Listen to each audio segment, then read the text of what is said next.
नमस्कार, ND news में आप सभी का स्वागत है। मैं हूं संजय सिंह चौहान और इस वक्त हम मौजूद हैं ग्रेटर नोएडा के जैतपुर में। जैतपुर के बगल में ही मेट्रो स्टेशन भी है, मेट्रो डिपो है। और यहां पर जिस जगह पे हम मौजूद हैं ये कथा स्थल है। यहां पर आएंगे बागेश्वर धाम वाले बाबा और 10 जुलाई से 16 जुलाई तक यहाँ पर कथा चलेगी और जिसको लेकर आप तैयारियों का नज़ारा देख सकते हैं। तकरीबन 15 दिन का वक्त हो गया है जब भूमि पूजन के बाद यहाँ पर कथा स्थल पर तैयारी चल रही है। और जहाँ तक कैमरा कवर कर सकता है आप देखेंगे अभी तस्वीरों के माध्यम से, अभी ये पंडाल का लगभग आधा हिस्सा भी नहीं कंप्लीट हुआ है, क्योंकि जैसा कि हमें बताया गया कि इससे अभी ये जो आप सीधे देख रहे हैं पंडाल, ये बहुत लंबा और बहुत आगे तक बनाया जाएगा। ये है जो श्रोता आएंगे, जो कथा सुनने वाले जो लोग हैं, वो जो भक्त आएंगे उनके बैठने का यह स्थान है। और इसके पीछे आप अगर देखेंगे तो यहाँ पर बागेश्वर धाम बाबा जहाँ से बैठकर कथा सुनाएंगे वो यहाँ पर बैठेंगे। लेकिन आप देख सकते हैं कि तेज़ धूप है, पर काम जो है वो काफ़ी ज़ोर शोर के साथ यहाँ पर चल रहा है। ये पूरा पंडाल जो है वो वाटरप्रूफ बनाया जाएगा। ग्रेटर नोएडा का जैतपुर, जहाँ पर 10 जुलाई से और 16 जुलाई तक बागेश्वर धाम बाबा की कथा चलेगी। लेकिन उसके बगल में आपको दिखाऊं, ये आप देख सकते हैं जो मैदान हमारे सामने है, ये काफ़ी बड़ा मैदान है और ग्रेटर नोएडा क्षेत्र में यह सबसे बड़ा मैदान है। इसीलिए इस मैदान को कथा स्थल के लिए चुना गया है और यहीं पर कथा होगी।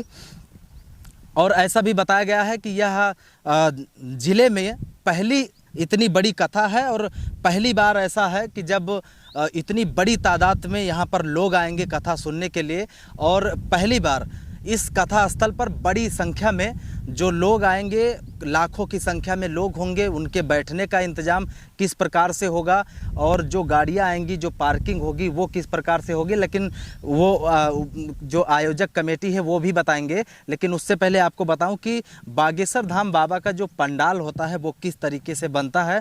और ये जो आप देख सकते हैं 3-4 लेन में बनाया गया है और ये पूरा पंडाल अभी पीछे तक लंबा जाएगा और यहीं पर कथा होगी जहां पर लाखों लोग बागेश्वर धाम बाबा की कथा सुनने आएंगे। और आपने देखा भी होगा कि अभी कुछ दिन पूर्व जब बिहार में कथा थी तो पंडाल छोटा पड़ गया और मंच से बाबा जी को यह कहना पड़ा कि जो लोग एक दिन आए हैं वो दूसरे दिन ना आए, ताकि दूसरे दिन वालों की भी हाजिरी कथा स्थल पर लगे। तो इस प्रकार से यहाँ पर बड़ी तैयारी चल रही है और जो टेंट लगा रहे हैं, जो बनाने वाले हैं, जो तमाम जो श्रमिक हैं वो यहाँ पर लगातार लगे हुए हैं। और ये आप सामने देखेंगे कि ये कथा स्थल, यहाँ पर बागेश्वर धाम बाबा का आगे दरबार लगेगा। 9 जुलाई को यहाँ पर कलश यात्रा निकाली जाएगी और ऐसा बताया गया कि संभवतः 9 जुलाई की रात ही बागेश्वर धाम बाबा ग्रेटर नोएडा में आएंगे और 10 जुलाई से 16 जुलाई तक कथा है। और जो सबसे जो विशेष रहता है हर कथा में बागेश्वर धाम बाबा के, वो होता है दिव्य दरबार। तो दिव्य दरबार भी यहाँ पर 12 जुलाई को लगेगा, जिसमें बाबा जी तमाम लोगों के पर्चे खोलेंगे और जो उनकी समस्याएं हैं, जो आपने सुना होगा तमाम कथाओं में बागेश्वर धाम बाबा का जिस प्रकार से दिव्य दरबार लगता है, उसके बारे में आपने तमाम वीडियोस देखे होंगे और आपने वैसे भी जाकर देखा होगा। वही होगा यहाँ पर 12 जुलाई को। अगर आप आएंगे कथा में तो आपके पर्चे खुलेंगे और जो भी सिस्टम का पर्चा खुलने का या पर्चा पढ़ने का होता है वो सब होगा। लेकिन 12 जुलाई को वो दिव्य दरबार लगेगा।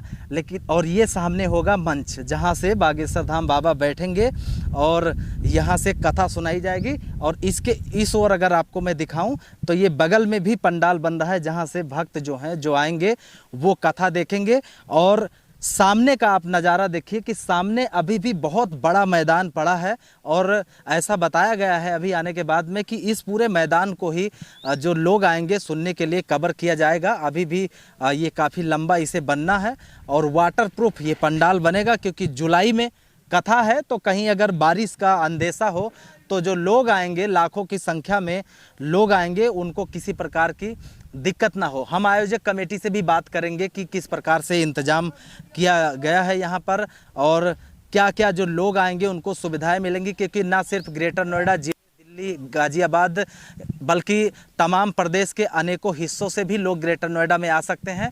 खास बात यह है कि यहाँ पर कथा सुनने के लिए अगर आप आते हैं तो आपको जो अगर बाई रोड आते हैं तो भी आपको सुविधा होगी, और अगर आप मेट्रो रूट अगर तय करते हैं आने के लिए तो भी आपको काफ़ी सहूलियत मिलेगी, क्योंकि जो मेट्रो डिपो स्टेशन है वो बिल्कुल आप सामने देखेंगे, वहाँ पर मेट्रो स्टेशन डिपो है ग्रेटर नोएडा का, और इससे उतरकर आपको 100 मीटर पे ही ये कथा स्थल है।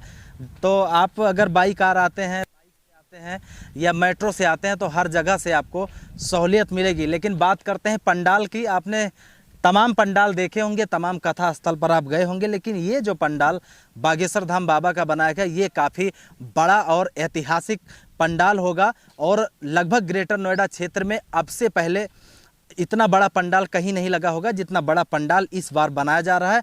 और भीड़ भी कथा स्थल पे इस बार जिस प्रकार से आएगी यह अब से पहले कभी नहीं हुआ होगा।